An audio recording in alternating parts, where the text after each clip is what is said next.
छत्रपती संभाजीनगर शहरात सध्या इलेक्ट्रिक वाहनांची मागणी वाढली आहे। पेट्रोल आणि डिझेलच्या वाढत्या किमती, संभाव्य टंचाई आणि इंधन कमी वापरा या आव्हानाचा थेट परिणाम आता वाहन बाजारावर दिसू लागला आहे।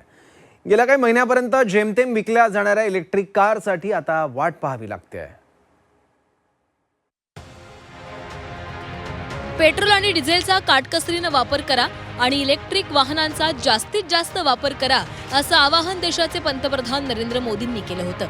त्या आवाहनानंतर सध्या ईव्ही म्हणजेच इलेक्ट्रिक वाहनांच्या मागणीत वाढ झाली आहे। छत्रपती संभाजीनगरमध्ये सध्या ईव्हीची जबरदस्त क्रेज पाहायला मिळते।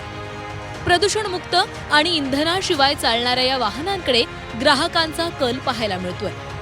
कधी काळी शोरूममध्ये ग्राहकांची वाट पाहणाऱ्या इलेक्ट्रिक गाड्यांसाठी आता चक्क वेटिंग लिस्ट लागलेली आहे। जिथं एका शोरूम मधून महिन्याला जेमतेम 30 कार विकल्या जायच्या, तिथं आता महिन्याला तब्बल 100हून अधिक कार्सची विक्री होतीये।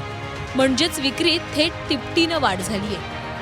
पहिले आम्ही पर डे एकच बुकिंग व्हायची। आजच्या डेटला आमच्या 5 बुकिंग पर डे होतात ईव्हीच्या। आम्ही स्वतः बाहेर पहिले पडायचो, कस्टमरला गाड्या दाखवायचो। आता स्वतः कस्टमर येतात शोरूमला, आम्हाला ईव्ही पाहिजे। प्रोडक्शन आम्हाला 100 बुकिंग पेंडिंग आहे। गाड्या आम्हाला हव्यात, पण कंपनीकडे आज 2.5 महिने गाड्यांची वेटिंग आहे।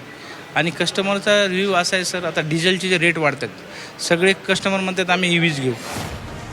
जागतिक अस्थिरता, पेट्रोल डिझेलची दरवाढ, पेट्रोल डिझेलची कमतरता या सगळ्यामुळे संभाजीनगरकरांनी ग्रीन मोबिलिटीचा म्हणजेच पर्यायी इंधनाचा मार्ग निवडलाय। पेट्रोल डिझेलच्या तुलनेमध्ये विजेचा दर खूपच कमी असतो। इलेक्ट्रिक कारमुळे महिन्याच्या इंधनाचा खर्च जवळपास 70 ते 80% कमी होतो।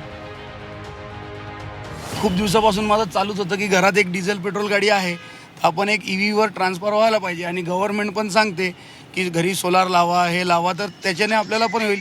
आणि सोयीस्कररित्या म्हणजे काय की जर का आपण डिझेलवर गेलो तर गाडी ही आपली एकंदरीत जाते 13-14 रुपये आपल्याला किलोमीटर लागतो। आणि या केसमध्ये 1 ते 2 रुपये किलोमीटरमध्ये आपलं काम होतं, तर खर्चही वाचतो आणि हेही होतं। आणि जेवढं डिझेल पेट्रोलला आपण भरतो त्याच्यापेक्षा आपला इकडे EMI पण जातो आणि स्वस्त पण पडतो। आज ग्राहकांसाठी ईव्ही हा केवळ एक ट्रेंड राहिला नसून ती काळाची गरज बनलेली आहे। मात्र या ईव्ही गाड्यांचं उत्पादन करणाऱ्या सर्वाधिक कंपन्या या परदेशी आहेत। त्यामुळे आता ईव्ही गाड्यांचा खप वाढल्यानं त्याचा पैसा आणि फायदा परदेशी कंपन्यांना होतोय। त्यामुळे गाड्यांच्या वाढत्या मागणीचा आर्थिक फायदाही भारतालाच व्हावा, यासाठी लवकरात लवकर स्वदेशी ईव्ही कार बाजारात आणणंही गरजेचं आहे।